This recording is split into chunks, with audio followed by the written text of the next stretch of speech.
Donc, mes chers collègues, nous débutons aujourd'hui nos auditions en accueillant Madame Laurence Decoq. Comme le bureau de commission d'enquête l'a décidé, cette audition sera captée et diffusée en direct sur le site internet du Sénat. Elle fera également l'objet d'un compte-rendu publié dans le recueil des travaux des commissions, accessible en version papier sur le site internet du Sénat. Agrégé d'histoire-géographie, vous êtes professeur au lycée Joliot-Curie de Nanterre et chargé de cours en didactique de l'histoire à l'université Paris Diderot. Vous êtes également enseignante associée à l'Institut national de recherche pédagogique. Membre du bureau du comité de vigilance face aux usages publics de l'histoire, vous êtes l'une des cofondateurs du collectif Aggiornamento de l'histoire géo qui mène depuis 2010 une réflexion sur le renouvellement de l'enseignement d'histoire-géographie à l'école. Spécialiste de l'histoire scolaire, vous avez participé à la rédaction de plusieurs ouvrages, parmi lesquels Mémoire et histoire à l'école de la République et La fabrique scolaire de l'histoire, publiés en 2007 et 2009. Vous y analysez les enjeux de la définition des programmes d'histoire et les tensions à l'œuvre dans la pratique de cet enseignement entre récit national, formation civique et devoir mémoriel. La Commission a souhaité vous entendre pour recueillir votre avis sur les difficultés rencontrées aujourd'hui par l'école dans sa mission de transmission des valeurs républicaines et de formation des futurs citoyens. À la lumière de vos recherches, vous pourrez sans doute mieux éclairer nos réflexions sur les solutions à apporter pour refaire de l'école le creuset de notre République. Avant de vous donner la parole, le formalisme des commissions d'enquête me conduit à vous demander de prêter serment. Je suis également tenue de vous indiquer que tout faux témoignage devant notre commission serait passible des peines prévues aux articles 434-13 à 434-15 du Code pénal. En conséquence, Madame, je vous invite à prêter serment de dire toute la vérité et rien que la vérité. Levez la main droite et dites « je le jure ». Je le jure. Je vous remercie. Selon l'usage habituel, je vous propose de nous faire part de vos observations durant une dizaine de minutes, après quoi notre rapporteur Jacques Grosperrin et les membres de la commission qui le souhaitent pourront vous poser leurs questions. Vous avez la parole. Madame la Présidente, merci beaucoup, messieurs et mesdames sénateurs et sénatrices, pour cette invitation. Je vais procéder en deux temps dans cette courte présentation. D'abord, je vais parler au titre du collectif Aggiornamento Histoire-Géographie que vous avez cité, un collectif en effet qui travaille depuis quelques années à décrypter les enjeux derrière la question de l'enseignement de l'histoire, derrière la question de l'école, derrière la question des pratiques, mais aussi des programmes, des prescriptions, des manuels, etc. Et puis dans un second temps, lorsqu'il sera question de vous proposer des pistes de réflexion, je m'exprimerai de façon plus individuelle par rapport aux travaux que j'ai menés sur cette question-là. Par rapport au collectif Aggiornamento, pour commencer, nous avons été particulièrement surpris, interpellés par le discours public qui s'est développé à la suite des attentats du 7 janvier et à la suite surtout des injonctions qui ont été faites aux enseignants d'accompagner, alors à la fois par la minute de silence et par d'autres dispositifs, le travail de recueillement. Nous n'avons pas été surpris, bien entendu, de cette décision-là, mais nous avons été surpris d'un discours un petit peu sous forme de procès fait à l'école sous l'angle de ces prétendues défaillances dans la transmission des valeurs de la République, alors qu'on aurait pu aussi, je le précise, pointer quand même la réussite d'une école qui aussi avait participé à mettre des millions de personnes dans la rue le dimanche 11 janvier. Ce discours a construit une grille d'interprétation qui a mis au devant de la scène immédiatement la question de la laïcité comme une priorité et comme un préalable dans la sortie de crise.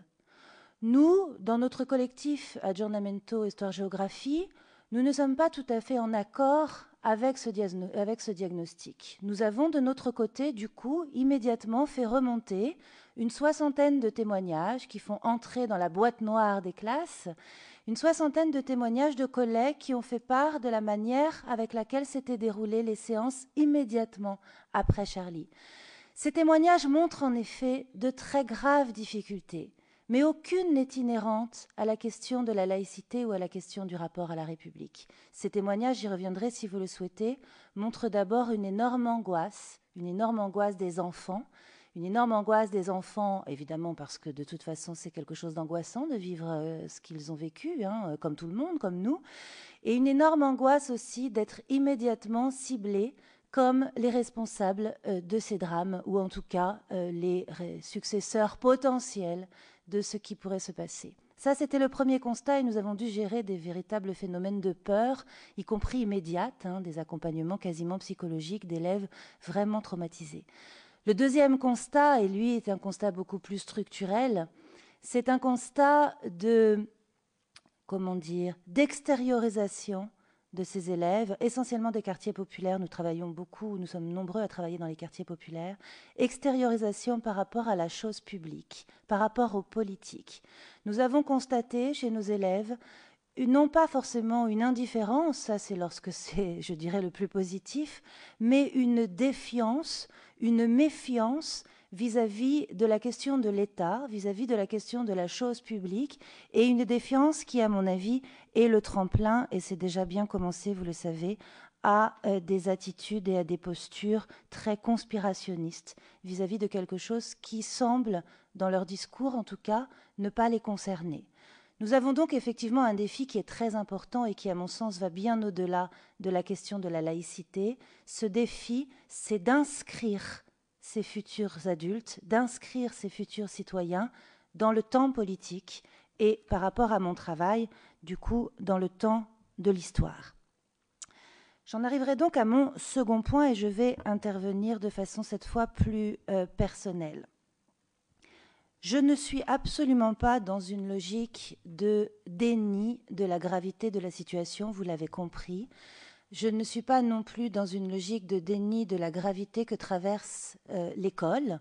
Et vous avez ici reçu un certain nombre de personnes très qualifiées qui vous en ont fait l'inventaire. Je n'y reviens pas et j'y souscris.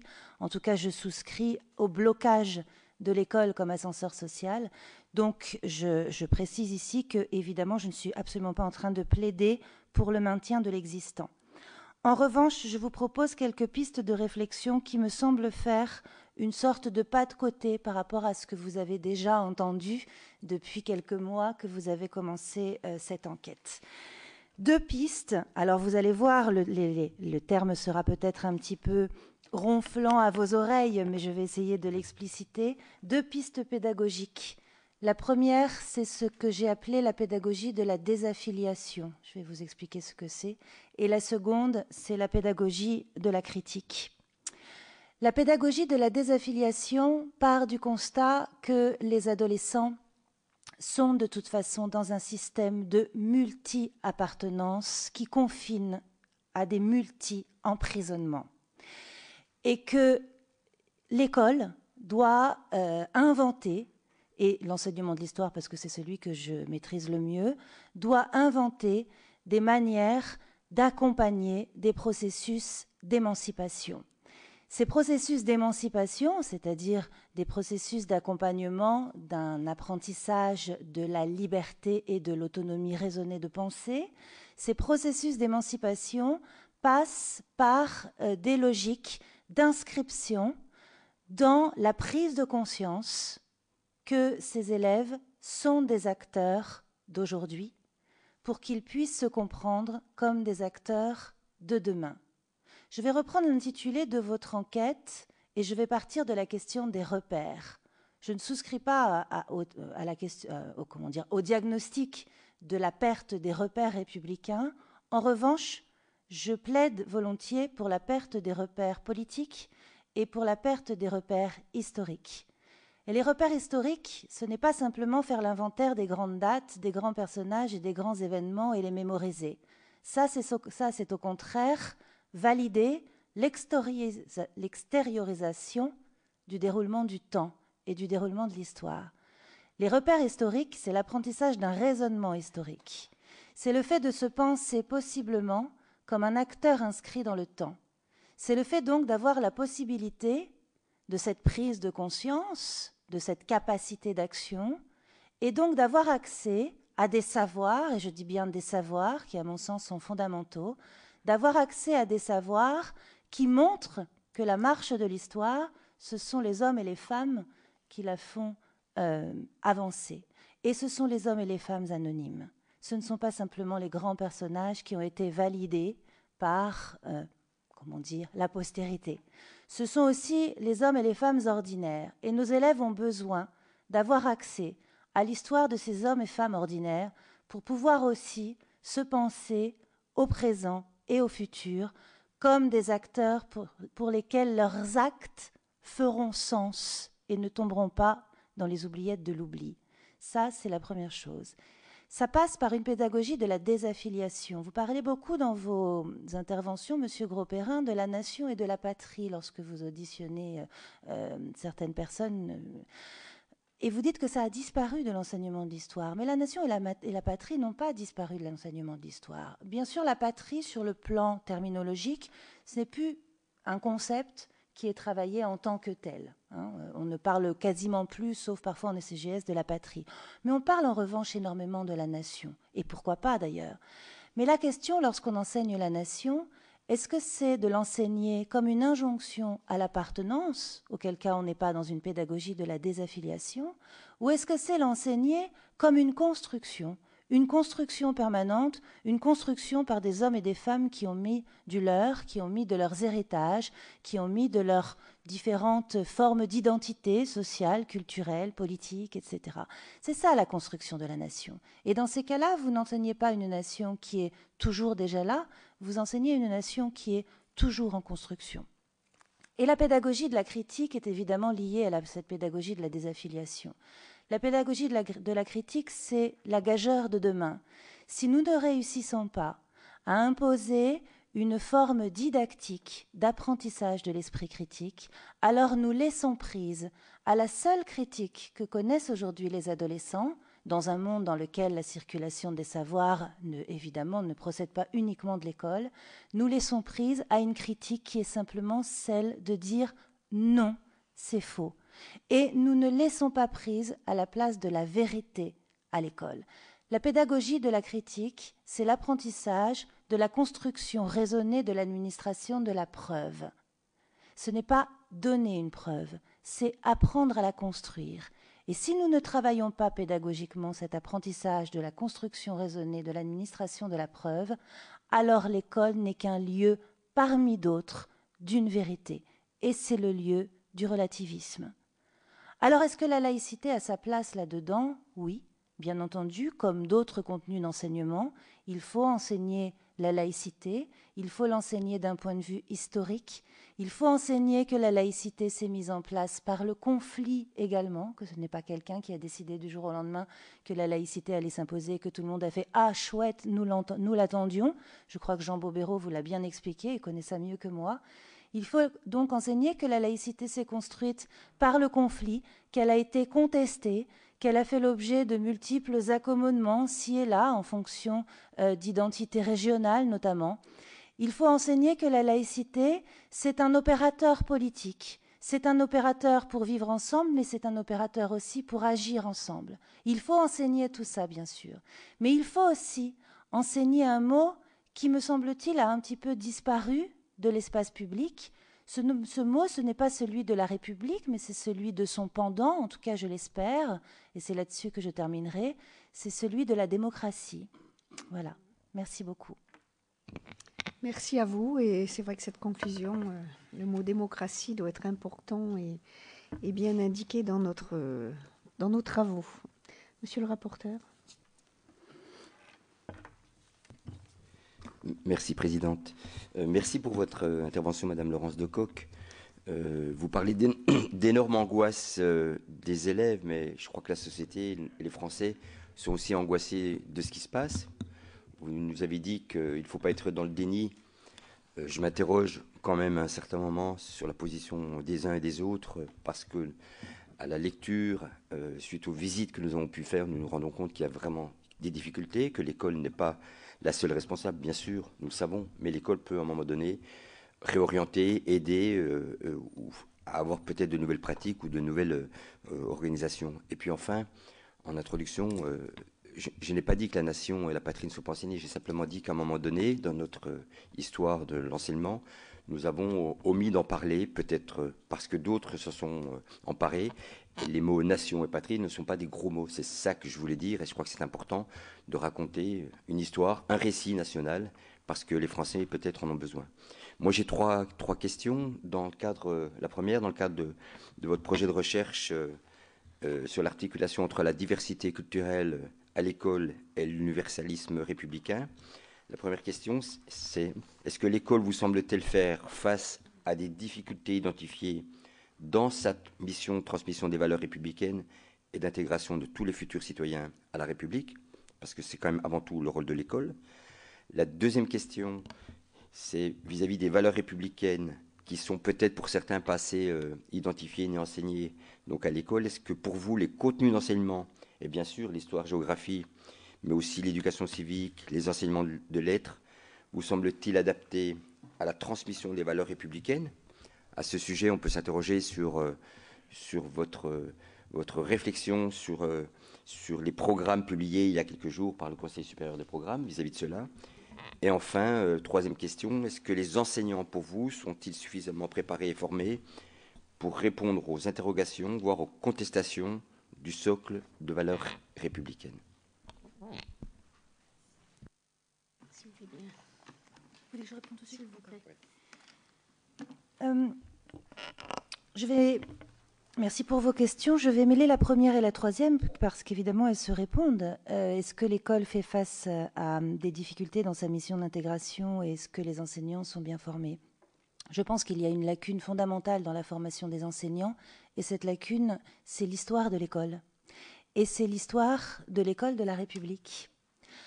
Les enseignants, quelle que soit leur discipline, ne connaissent pas l'histoire de cette institution. Ils ne savent pas que lorsque l'école républicaine s'est mise en place, elle a immédiatement été confrontée aux questions que vous appelez des questions d'intégration. Ils ne savent pas que lorsque l'école de Jules Ferry s'est mise en place, eh bien, il a fallu réfléchir à des modalités d'adaptation locale aussi face à des enfants qui ne comprennent pas un mot de français. Vous savez, ça ne s'est pas passé comme ça par tout à coup des interdictions de parler la langue régionale dans les classes. On sait très bien, il y a des travaux historiques qui existent là-dessus depuis très longtemps. C'est Jean-François Chanet qui a travaillé là-dessus et qui a montré que la construction de l'école républicaine, elle a été très lente, elle a été très laborieuse, y compris dans les colonies.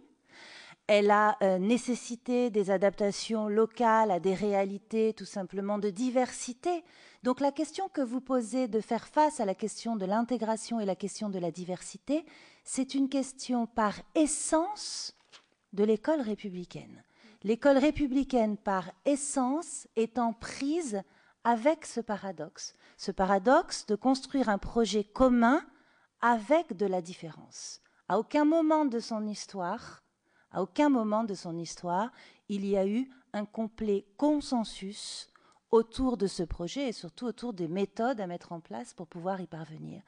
Je dirais presque que c'est son moteur. Alors, vous savez, être historienne, des fois, c'est rassurant parce que comme on inscrit des problèmes dans le temps, on se rend compte que ça pousse quand même à dédramatiser l'urgence de la situation et à puiser dans l'histoire des exemples qui montrent que ce sont des problèmes qui se sont posés à ceux qui nous ont précédés. Alors, je pense qu'une urgence, mais vraiment une urgence, c'est d'introduire non seulement l'histoire de l'école dans la formation des enseignants, ça me semble absolument essentiel, et de l'introduire aussi, et ça a été fait d'ailleurs par le CSP, je vais y revenir tout de suite, de l'introduire aussi dans les programmes scolaires. Vous savez qu'à aucun moment, ou quasiment, les enfants n'apprennent l'histoire de l'école de la République. Sauf des fois en éducation civique, quand il s'agit de dire l'éducation c'est bien, il y a des enfants dans le monde qui n'ont pas d'école, donc contentons-nous de ce qu'on a. Mais bon, ça c'est pas faire l'histoire de l'école de la République. Alors pour en revenir au CSP et au débat actuel sur l'enseignement de l'histoire, vous avez raison d'y arriver parce qu'on est là encore exactement dans le même type de débat que les débats qui ont eu lieu, alors cette fois pas depuis que l'enseignement de l'histoire existe, n'exagérons rien, mais en tout cas depuis qu'il est médiatisé et depuis qu'il est en prise avec la question de la diversité, mais notamment de la diversité des populations héritières d'une immigration coloniale et post-coloniale, c'est-à-dire depuis les années 80. Depuis les années 80, ce télescope deux visions du projet républicain de l'école, qui ne sont pas ni des visions de droite ni de gauche. La première qui est de dire l'école de la République a des valeurs, et ces valeurs sont tellement, je dirais presque naturellement émancipatrices, qu'elles doivent être acceptées quels que soient les héritages culturels des élèves. C'est une vision classique de l'intégration. C'est la vision qui est portée, par exemple, par le ministre Jean-Pierre Chevènement que vous avez reçu lorsqu'il est ministre de l'Éducation nationale. C'est la vision qu'il porte. Et puis la seconde est de dire ça ne fonctionne pas. C'est un beau rêve, c'est un bel idéal, mais ça ne fonctionne pas. Et donc il faut faire autrement.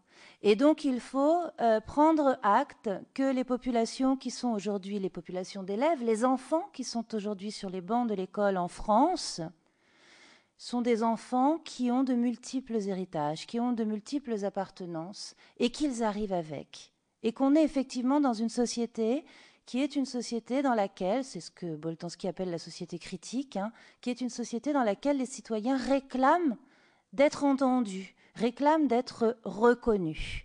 Et qu'il y a donc quelque chose à inventer de l'ordre d'une politique de la reconnaissance qui retravaille cet universel républicain.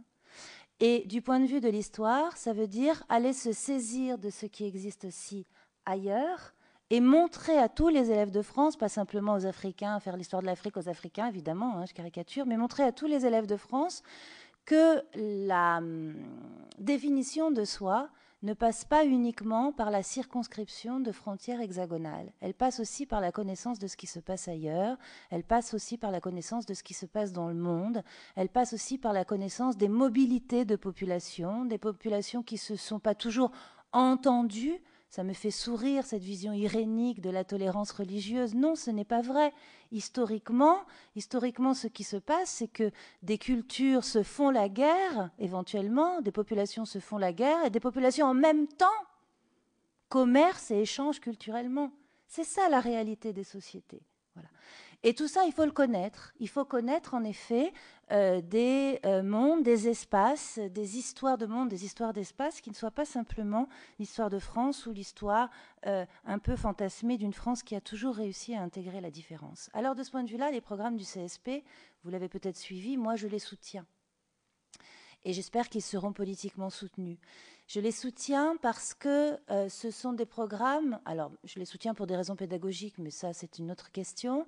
Je les soutiens aussi dans leur forme, même s'il faut les retravailler, on est d'accord, mais je les soutiens parce que ce sont des programmes qui précisément prennent acte de l'urgence de cette ouverture.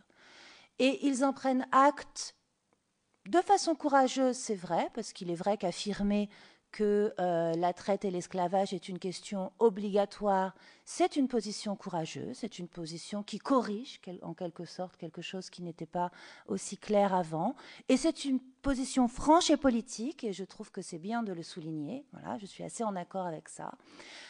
Et ce sont aussi des questions qui sont suffisamment lâches au sens souple, elles sont lâches mais courageuses. Ce sont des questions qui sont suffisamment lâches et suffisamment souples pour qu'on puisse y faire entrer précisément du débat et pour qu'on puisse y faire entrer toutes ces, toutes ces différences ou ces multiples histoires qui aujourd'hui constituent les élèves dans les classes de France. Ai-je oublié quelque chose de votre question ? Non, mais je crois nous avons d'autres collègues qui veulent poser des questions, mais c'est vrai que je ne suis pas sûr que vous ayez vraiment répondu à mes interrogations, parce que j'ai plutôt l'impression que vous êtes dans une attitude bienveillante vis-à-vis des élèves, alors que nous ne pouvons plus nous permettre d'être simplement dans cette attitude bienveillante, même s'il faut le faire, nous sommes surtout dans une conception et dans une attitude d'alerte vis-à-vis de ce qui se passe. Lorsqu'on entend les difficultés que certains professeurs d'histoire géo nous témoignent dans certains types de cours dont ils ne peuvent plus parler, dont ils sont obligés d'esquiver, vous ne nous en parlez pas, j'ai l'impression que votre vision de l'histoire-géographie ne correspond pas tout à fait à la vision que certains enseignants d'histoire géo nous ont témoigné à ce jour. Et lorsqu'on entend que l'islam nous sommes tous aussi pour un dialogue interculturel, mais que l'islam est un domaine ou un secteur obligatoire, en tout cas une discipline obligatoire à apprendre en histoire, et que le christianisme est facultatif, je ne suis pas sûr que dans le conseil des programmes, dans ce mode de fonctionnement-là, on donne un beau signal à notre société française à comment organiser une nation, à faire une patrie avec la multiplicité, vous l'avez dit tout à l'heure, des personnes qui la composent à ce jour. Je pense que vous pouvez répondre à cette question avant que je donne la parole à mes collègues, parce que comme là au moins c'est très clair, je pense qu'il faut...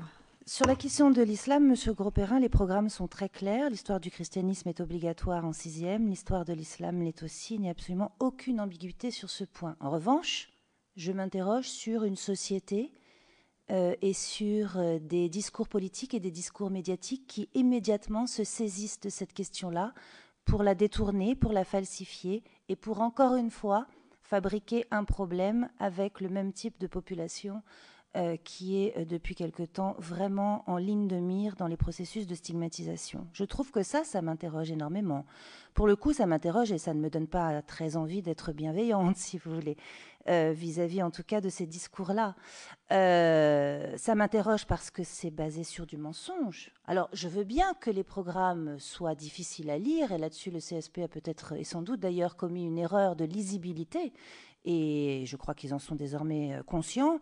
Mais en revanche, il ne me semble pas difficile de lire les thématiques qui existent dans les programmes et de voir qu'en 6e, le christianisme est enseigné et qu'en 5e, l'islam est enseigné. Ça me semble vraiment... pour le coup, il suffit simplement d'aller chercher les programmes officiels. Je les connais parfaitement, mais vous pouvez le vérifier. Mais m'interroger en tout cas sur la raison pour laquelle c'est de cette question-là dont on se saisit pour en débattre, ça, je trouve ça particulièrement délétère. Maintenant, est-ce qu'il y a des difficultés dans certains cours d'histoire? Oui, bien sûr qu'il y a des difficultés dans certains cours d'histoire. Pas autant que le dernier rapport Larcher apparemment le mentionne, puisque tout le monde a comment dire, identifié le fait qu'il n'y a absolument aucune source pour le moment précise, il n'y a absolument aucune enquête précise pour savoir exactement quel est le nombre, quel est le taux de cours qui se passe difficilement sur des questions sensibles. Mais il y en a, de toute façon, et de toute façon, qu'il y en ait un ou deux, c'est déjà trop, et on est absolument d'accord là-dessus.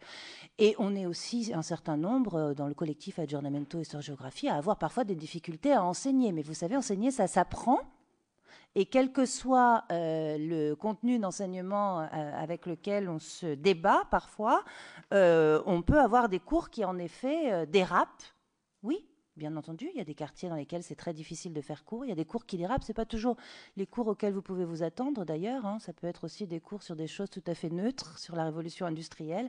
Mais effectivement, il y a des cours qui dérapent. Et sur des cours qui sont potentiellement sensibles, puisqu'il ne faut pas éluder le sujet, sur, par exemple, l'enseignement de la question de la Shoah, il y a en effet certaines remarques, notamment des remarques à caractère antisémite, qui existent. Il ne s'agit pas de le nier. Elles existent. Elles sont à caractère antisémite, elles sont prononcées par des enfants ou des adolescents, et bien entendu, elles ne doivent pas être laissées en l'état, et certainement pas sur le mode bisounours, qu'est-ce qu'ils sont mignons, ils ne savent pas ce qu'ils disent, pardonnez-leur. Ça, évidemment, mais je ne crois pas qu'il y ait aucun collègue qui fasse ça, en tout cas, je l'espère. Donc, elles ne sont pas restées en l'état, elles sont travaillées, elles sont éventuellement sanctionnées lorsqu'elles révèlent une véritable violence, mais ce qu'elles révèlent d'abord et avant tout, pour moi, et ça ne les excuse pas, mais ça les explique, et c'est mon travail de les expliquer. Pas mon travail de les excuser, c'est mon travail de les expliquer et de les travailler. Ce qu'elles révèlent en revanche, c'est ce que je disais tout à l'heure, c'est-à-dire à quel point les adolescents aujourd'hui sont complètement en prise avec des discours d'enfermement. Et que l'école doit absolument, c'est ça que j'appelle la pédagogie de la désaffiliation, et que l'école doit absolument se réinventer pour trouver remède à ces discours d'enfermement. Et que ça ne peut pas prendre la forme, même avec la meilleure bienveillance qui soit, ça ne peut pas prendre la forme, ça ne marchera pas, ça ne peut pas prendre la forme d'un contre-discours d'enfermement. Ça doit prendre la forme d'une pédagogie qui apprenne à déconstruire et qui apprenne à penser et à critiquer. Ça ne peut que faire ça. On est en train d'y travailler, je n'ai pas la solution, hein. On est en train d'y travailler dans notre collectif à cette question de la... On pourrait appeler ça aussi une pédagogie anticonspirationniste, parce que c'est de ça dont il s'agit. On est en train d'y travailler, on est en train de faire des expériences. C'est extrêmement compliqué pour un enseignant. Et ça aussi, ça n'existe pas dans la formation. Et ça, c'est une urgence véritable. Comment est-ce qu'on peut désaliéner des adolescents? Quel est le poids du discours d'un enseignant face à une vidéo de propagande sur un site négationniste? Il est léger, le poids du prof d'histoire géo. Il est léger, parce que notre parole n'est pas performative. Ça ne fonctionne pas comme ça. Ce n'est pas une transfusion. Ça ne fonctionne pas comme ça. Donc ça veut dire qu'il faut qu'on apprenne à regarder ces sites pour pouvoir précisément lutter contre. Il faut qu'on leur apprenne à les regarder. Non pas qu'on leur interdise, non pas qu'on leur dise « écoutez-moi, c'est moi qui ai raison », mais un adolescent, il n'écoute pas ses profs. Bien sûr, il écoute, il y en a qui l'aiment bien, il y en a qui l'aiment pas. Bon, d'accord, on a tous connu ça, vous avez tous été élèves aussi. Bon. Mais pour autant, la parole qui circule à l'école n'a pas d'effet de vérité immédiate. Ce n'est pas vrai, ça. Je ne crois pas d'ailleurs que ça ne l'ait jamais été, mais en tout cas, c'est sûr que ça ne l'est pas. Donc, il faut en prendre acte. Et il faut inventer des dispositifs qui permettent justement à ces élèves, c'est ça que j'appelle la pédagogie de la critique, hein, il faut inventer des dispositifs qui permettent précisément à ces élèves, à un moment donné, d'en arriver à une conclusion qui est une conclusion définitive et qui est une conclusion vraie, qui est de dire « ces sites me manipulent ». Voilà. Et c'est un vrai défi. Merci beaucoup. Je crois que cette fois, la réponse est claire. Oui, juste un mot, Présidente. Moi, j'ai les programmes devant moi. On ne va pas faire cette discussion par rapport à ça, mais vous avez bien entendu. Parce que vous n'avez pas le cycle 3, là. La 6e, elle est en cycle 3. Mais attendez, j'ai le programme de 5e. Il y a des choses obligatoires en 5e, puis il y a des choses qui sont facultatives. Donc, je réitère mes propos de tout à l'heure. Et c'est peut-être pas par là qu'on donne un beau signal. Mais ce n'est pas que l'objet. On ne va pas faire un débat par rapport à cela. Mais lorsqu'on parle de que la chrétienté médiévale, l'humanisme, les guerres de religion sont au choix, et puis qu'à un moment donné, l'islam, le début, l'expansion, etc., c'est obligatoire, je ne suis pas sûr que ce soit un bon signal qu'on donne à un moment donné aux Français, et c'est ça la difficulté. Bon, on ne va pas reprendre le débat. Alors, je vais donner la parole donc à nos collègues. Par rapport au programme, je pense que nous aurons l'occasion d'en discuter en commission et avec la ministre de l'Éducation nationale, c'est prévu parce que c'est vrai que c'est important. Mais c'est aussi important dans la commission d'enquête et vous avez raison. Justement, c'est très important. Donc, Madame Blandin, tout d'abord. Donc, je vous propose de noter quelques questions. Madame Blandin. Merci. Madame la Présidente, Monsieur le rapporteur, cette audition est diffusée et je suis membre du CSP, comme l'était Monsieur Legendre, comme l'est maintenant Monsieur Grosperrin. J'affiche une présence de 98% des séances, donc je prétends être une bonne connaisseuse des contenus.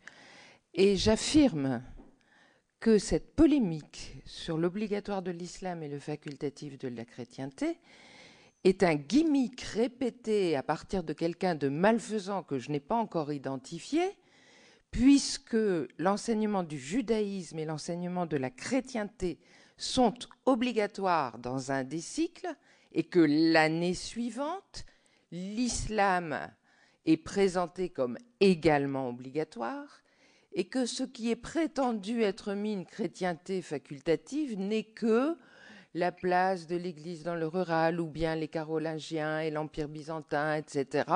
Mais en aucun cas, cette affirmation ne tient la route pour quelqu'un qui a le socle du passé, c'est-à-dire quelqu'un qui lit toutes les pages, dont les titres. Et ça commence à me mettre en colère. Il va falloir l'afficher à la porte du Sénat. Maintenant, je reviens à votre audition que je salue. Elle nous ouvre plein d'espoir. Et en même temps, comment va-t-on articuler la richesse d'un collectif comme le vôtre ou d'autres chercheurs, je pense, qui se penchent sur cette pédagogie de l'émancipation qui éloigne des embrigadements, en n'affichant pas une vérité imposée contre une autre vérité imposée. Comment articuler ces recherches, ces pépites d'espoir, avec ce qui est enseigné dans les SP? Voilà, parce que c'est là que va être la clé. Merci, parce que c'est une question que je voulais poser. Notre collègue Quesnel. Oui, merci Madame la Présidente. Je voudrais remercier Madame de Cock parce que j'ai eu du mal à rentrer dans son discours au départ. Je dois dire, je me suis dit, bon, encore une chercheuse des sciences de l'éducation, elle a un peu marre quoi, hein, de ce langage ésotérique. Et je me suis dit, cette dame, devant ses élèves, si elle a le même langage, je ne suis pas sûr qu'ils comprennent tout, vraiment. Ceci étant, c'était juste une observation parce que, bon, quand vous parlez de construction raisonnée de l'administration de la preuve, bon, honnêtement, vous dites ça à vos élèves, je ne suis pas sûr qu'il y en ait 10% qui comprennent. Mais bon, peu importe, ici, vous vous êtes mis au niveau des sénateurs et je vous en remercie. Mais vous dire simplement... et là, je vous rejoins de dire il y a de multiples héritages, il faut faire la reconnaissance de ces multiples héritages et qu'il y a une perte de repères politiques et une perte de repères historiques. Vous avez raison en cela, totalement raison. Mais simplement, comment, je ne vois pas et je ne vous ai pas entendu là-dessus, comment ensuite, finalement, arriver à corriger le tir? D'abord, qui va le faire et comment? Est-ce que finalement il y a des méthodes que vous développez également au niveau de vos recherches? Est-ce que vous avez un certain nombre de propositions à faire, de méthodologie pédagogique, et en même temps de dire est-ce que ça doit être enseigné ou ça doit être tout simplement transmis d'abord aux enseignants? Puisque c'est quand même les enseignants un rôle, j'ai comme l'impression que finalement on nie un peu le rôle de l'enseignant dans ce que vous dites. Alors il me semble que la transmission, justement, elle doit se faire, le vecteur essentiel, c'est quand même l'enseignant. Et moi, j'aimerais bien vous entendre de dire comment enseigner ce que vous souhaitez, chose à laquelle on peut souscrire, comment et par qui, et sous quelle forme. Et c'est ça qui est intéressant, parce que honnêtement, quand on a un certain nombre de rapports à faire, quand il y a des propositions que nous aurons à faire, il faut bien que ce soit des propositions concrètes, constructives, et non pas tout simplement de la belle théorie, parce que celle-là, de toute façon, elle finira quelque part dans un tiroir. Notre question, et ensuite vous pourrez répondre. Oui, Madame la Présidente, j'ai failli ne pas poser de questions, parce que comme je n'ai pas pu entendre l'exposé liminaire, que je suis arrivé en retard, j'aurais été gêné. Donc je réagis uniquement sur les réponses ou les commentaires que Madame a fait ensuite, en particulier à propos quand même de ce qu'a été l'idée développée devant notre commission il y a quelque temps par Jean-Pierre Chevènement. Je crois que nous avons un pays, une nation qui a une histoire, et qu'il n'est pas anormal que cette histoire soit portée, et même tout à fait nécessaire, que cette histoire soit portée à la connaissance de tous les élèves. Elle permet de nous situer par rapport à d'autres pays, et il est légitime et nécessaire aussi que nous ayons une information sur les histoires et les civilisations des autres pays à un moment donné. Mais on existe et on s'identifie en ayant sa propre histoire, pas en étant un patchwork, un rassemblement des histoires familiales ou personnelles de chaque membre de la nation française. Sinon, je crois que ça va être assez compliqué et qu'on n'aura pas la même histoire selon les quartiers, selon les collèges dans lesquels on se trouvera. Alors,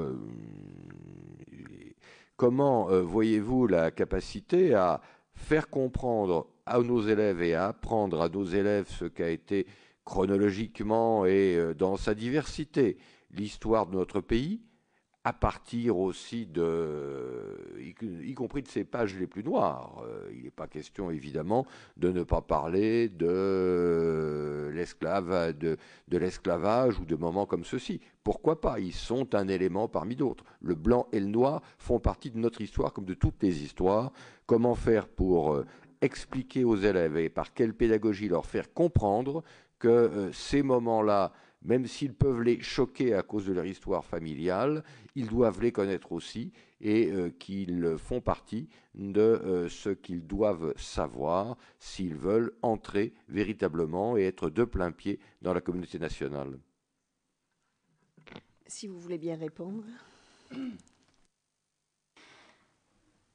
Je vais d'abord commencer par vous répondre, monsieur, parce que ça me permettra ensuite d'enchaîner sur la question des SP et de la formation des enseignants. Et d'ailleurs, c'est un peu la question en filigrane de toutes celles que vous m'avez posées, c'est-à-dire comment faire et comment inventer et comment surtout faire en sorte que des enseignants puissent se dépatouiller de toutes ces questions qui sont en effet extrêmement complexes. Je vais vous répondre de manière non ésotérique. Ces débats autour du jargon des sciences de l'éducation me fatiguent. Ils me fatiguent parce qu'ils contribuent, et même à votre corps défendant, ils contribuent à la disqualification du métier d'enseignant. Il est évident que je n'arrive pas, et ni moi ni personne, devant des élèves, en leur disant qu'aujourd'hui nous allons faire une séance fondée sur le socioconstructivisme, qu'ils vont sortir leur cahier pour une démarche hypothético-déductive, qu'ils iront ensuite nager en milieu aquatique standardisé avant de s'emparer d'un référentiel bondissant et que s'ils ne sont pas contents, j'appellerai leur géniteur d'apprenant. Soyons sérieux 2 secondes. Soyons sérieux 2 secondes. Il y a effectivement de la didactique, ça existe, il y a des didactiques de discipline. Certaines, sans doute, je ne les connais pas toutes, certaines, sans doute, se sont un peu enflammées sur le plan du vocabulaire pour s'auto-légitimer comme science. Peut-être, c'est possible, je ne connais pas ces histoires-là. Et certaines formules sont en effet un peu ridicules, on a envie de dire, bon. Mais stop, ce sont des débats de cénacle. Un colloque de didacticiens, vous savez, ça ne regroupe pas énormément de personnes. Ça ne passe pas dans les classes. Personne ne parle comme ça à ses élèves, je l'espère en tout cas. Hein. Donc, brandir ça dans l'espace public comme une manière de dire qu'aujourd'hui, l'enseignement est gangréné par les sciences de l'éducation qui, de toute façon, parlent un jargon que personne ne comprend, donc qui vise à s'extraire de la société, et dans ces cas-là, comment voulez-vous que l'école se redresse? Ce n'est pas possible d'entendre ça, c'est du fantasme. Voilà. Donc, je ne parle pas un langage ésotérique devant mes élèves, je leur parle très simplement. L'administration de la preuve est une formule très simple, qui est très compréhensible par des enfants, y compris des enfants très jeunes. La preuve, mais la preuve, tout le monde sait ce que c'est que la preuve. Allons chercher la preuve. C'est ludique d'aller chercher une preuve pour un petit. Il voit ça tout le temps. C'est le principe d'une enquête. Administrer la preuve, c'est donner la preuve. L'histoire, c'est une enquête, c'est une pratique de l'histoire. Vous me demandiez par quoi ça peut passer? Ça passe par une praxis. Je fais exprès de le dire en latin, ça fait plus science de l'éduc. Ça passe par une pratique de l'histoire. On apprend à faire ça quand on est historien. On apprend à avoir une multiplicité de sources, ou alors à en manquer et donc à aller en chercher. Quand on a une multiplicité de sources, on les sélectionne, et quand on les sélectionne, on justifie la sélection. Et donc, on trouve des formes de justification. On met des mots dessus. Vous voyez, l'interdisciplinarité, c'est naturel, hein, parce que mettre des mots dessus, ça veut dire faire du français. Voilà. On met des mots dessus, on justifie la sélection d'une source par rapport à une autre, et on avance. Et avec des petits, on joue avec ça. Tiens, là, on a une première étape. Est-ce que c'est suffisant? Est-ce que j'ai de quoi répondre? Est-ce que c'est sûr? Non, ça ne l'est pas. On continue, on va chercher une deuxième preuve. Il n'y a rien de plus simple que l'administration d'une preuve. Maintenant, évidemment, quand je dis il n'y a rien de plus simple, ce n'est pas vrai. Parce que concrètement dans les classes, mesdames et messieurs, vous le savez très bien, avec 36 élèves, on ne va pas chercher des preuves. C'est compliqué, en effet. C'est compliqué, en effet, notamment dans certains quartiers, de se dépatouiller avec des classes qui sont absolument surchargées, avec des programmes qui sont absolument encyclopédiques, avec des classes à examen pour lesquelles on n'a pas d'autre choix que de terminer ces programmes. Il y a donc un pilotage par le programme. C'est ça, concrètement. Et donc, dans ces cas-là, de toute façon, la forme même du programme dicte la pédagogie, qui est une pédagogie uniquement de cours magistral. Voilà. Bon. Pourquoi pas, hein? C'est une pédagogie comme une autre, hein, le cours magistral. Hein. On peut très bien, vous savez, un cours, c'est aussi une scène. Hein. Donc oui, on peut très bien parler pendant 2 heures et se faire énormément de plaisir, et faire plaisir aux élèves aussi, hein, et c'est important. Après, du point de vue de l'efficacité, c'est autre chose.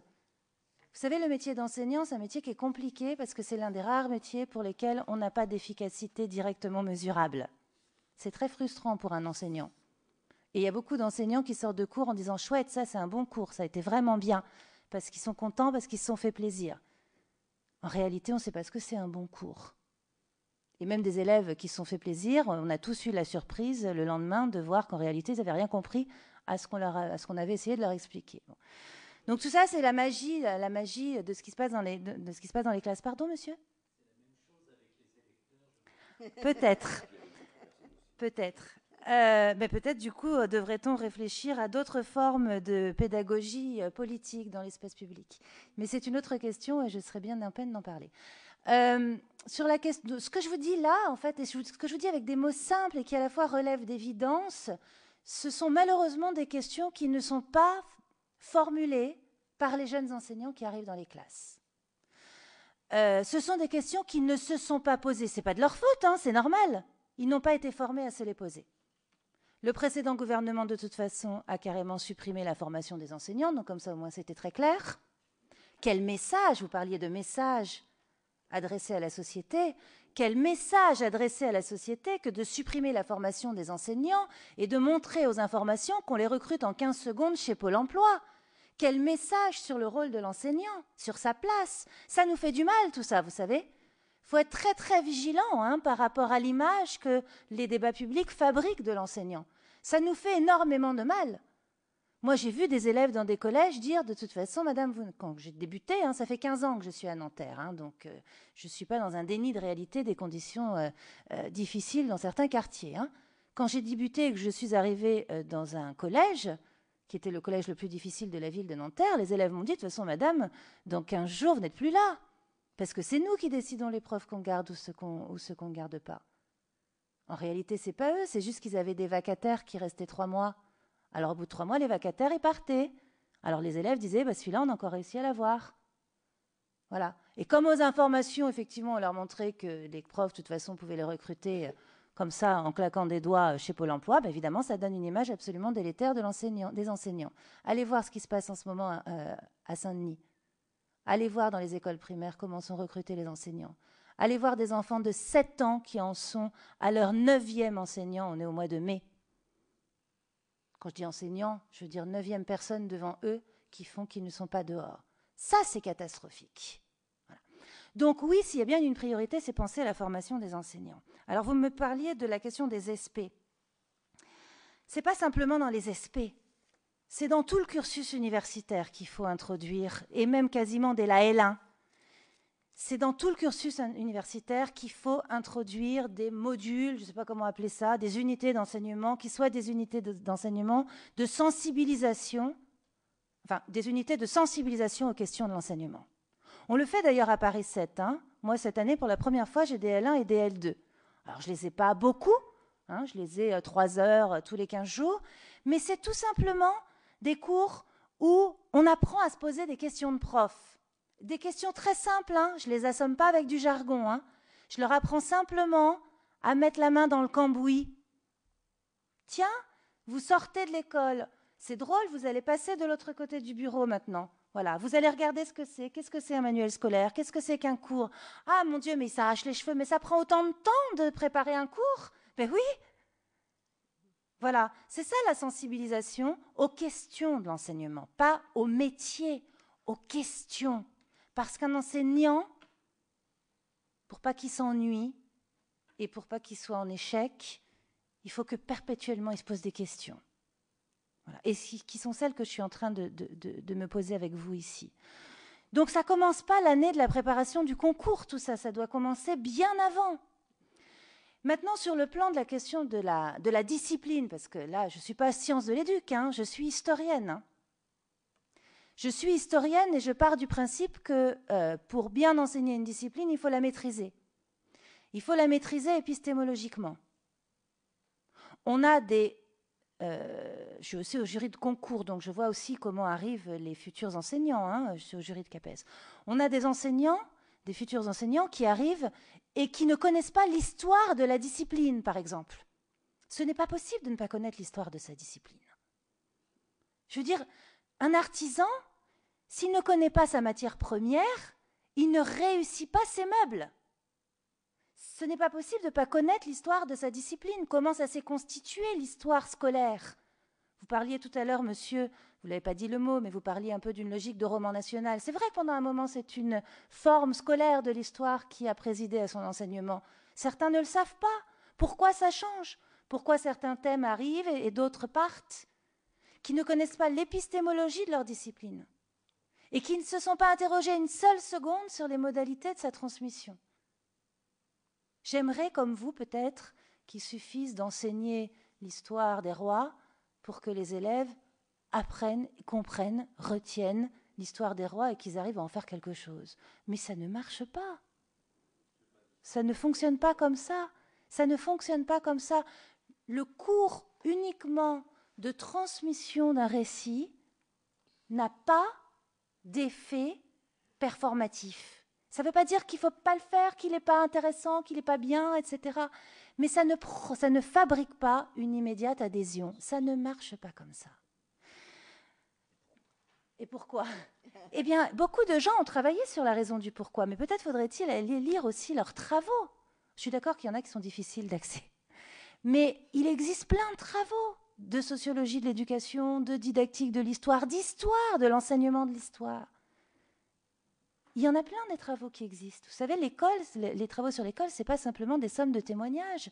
Il y a des chercheurs qui ont travaillé dessus. Moi, je suis toujours assez étonnée que lorsqu'il y a des débats autour de l'école, on ne se réfère jamais à des expertises scientifiques. On se réfère soit à des souvenirs personnels. Ah bah c'est sûr, on est tous passés, donc on a tous des choses à dire sur l'école.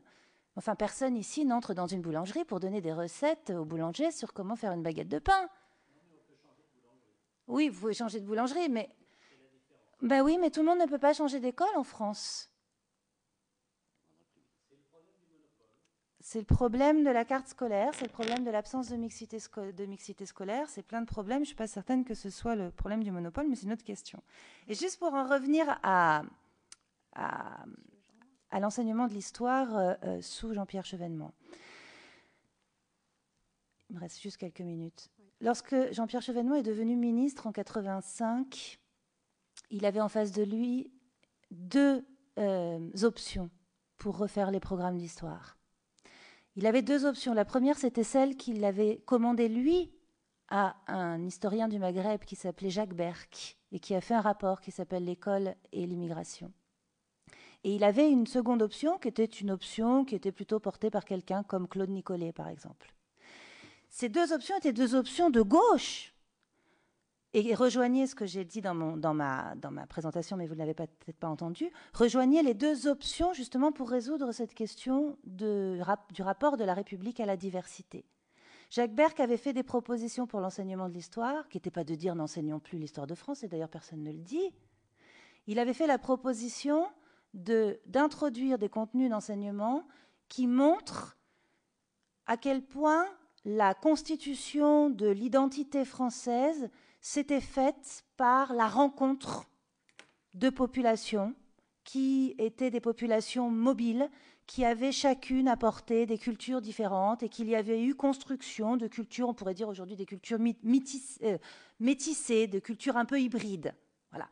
Il avait dit il faut enseigner l'histoire des pays, alors en l'occurrence lui c'était plutôt des perspectives postcoloniales, mais il faut enseigner l'histoire des pays du Maghreb, l'histoire des pays d'Afrique, non pas parce qu'il y a des petits Maghrébins et des petits Africains dans les classes, mais parce que tout simplement c'est constitutif aujourd'hui de l'identité française. Ça passe en effet par le passé colonial. On s'en fiche de savoir s'il était sombre ou pas sombre, c'est pas ça la question. La question c'est qu'il y a une relation spécifique qui s'est tissée entre la France et ses colonies, et que cette relation, à partir du moment où vous avez une immigration qui est dans les classes et qui est porteuse de ce type d'histoire-là, il faut bien aussi s'en emparer, il faut bien la travailler. Et puis, il y avait l'autre option qui disait il faut en revenir à un récit plus traditionnel d'une histoire de France, montrer que finalement, cette histoire de France, elle a quelque chose de tellement universel qu'elle provoquera une adhésion immédiate, y compris des populations d'origine étrangère, et qu'elle fabriquera de l'intégration. Parce que si on commence à prendre en acte les différences culturelles, alors ça veut dire qu'on fait du différentialisme dans la République. C'est une vraie question. Bien sûr que c'est une vraie question. Elle est tout à fait légitime, cette question-là. Bon. Vous savez que l'option qui a été prise par Jean-Pierre Chevènement, c'est de ne pas appliquer les consignes de Jacques Berck. Et c'est d'aller plus vers une histoire, de rétablir l'éducation civique et d'aller plus vers une histoire de transmission traditionnelle, etc. Enfin, traditionnelle, des valeurs de la République, d'une histoire de France, etc. Qui aujourd'hui peut tirer le bilan de l'efficacité des programmes de 85 ? Par exemple, moi, je suis le produit des programmes de 85. Et d'autres qui ont des idées politiques totalement opposées aux miennes. Et peu importe. Donc, on ne peut absolument pas statuer sur la validité et l'efficacité de ce type de programme au regard d'un autre. On ne peut pas non plus statuer sur son échec. Mais il y a bien un moment donné, en revanche, il faut se poser une vraie question. Il y a un moment donné, en revanche, il faut se poser une vraie question qui est quel est l'effet d'un programme ?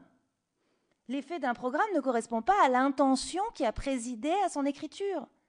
Et c'est pour ça que je soutiens les programmes du CSP, parce que précisément dans cette souplesse, il n'y a pas d'intention qui soit aussi lisible que celle qu'il a pu avoir dans les programmes Chevènement ou celle qu'il a pu avoir dans d'autres programmes qui ouvertement ont dit « Allez, on fait l'ouverture à tel ou tel espace culturel ». Il y a une liberté pédagogique qui est laissée à l'enseignant et il y a une souplesse de formulation qui permet justement de poser des questions. Voilà. Et je pense que l'école doit aussi être un espace où on pose des questions. Merci beaucoup, Monsieur Legendre. Un petit point, madame. Dans ce qui vient d'être dit, il y a un point quand même. Vous nous dites que la France est une sorte d'agrégat de population mobile. Je ne le crois pas. Il y a une population en France qui est là depuis longtemps et qui constitue quand même le socle de cette population. Et puis il y a au fil des temps l'arrivée d'un certain nombre de populations qui viennent d'ailleurs, qui ont une histoire, qui est leur propre histoire.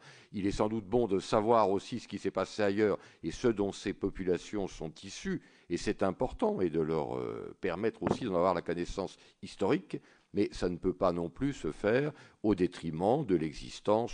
Ce n'est pas un roman national, mais c'est tout de même une histoire qui est celle qui s'est constituée au fil des siècles de la nation française. Je crois que Chevènement avait été relativement sage quand il avait choisi cette option. Et je ne suis pas un défenseur systématique des positions de M. Chevènement.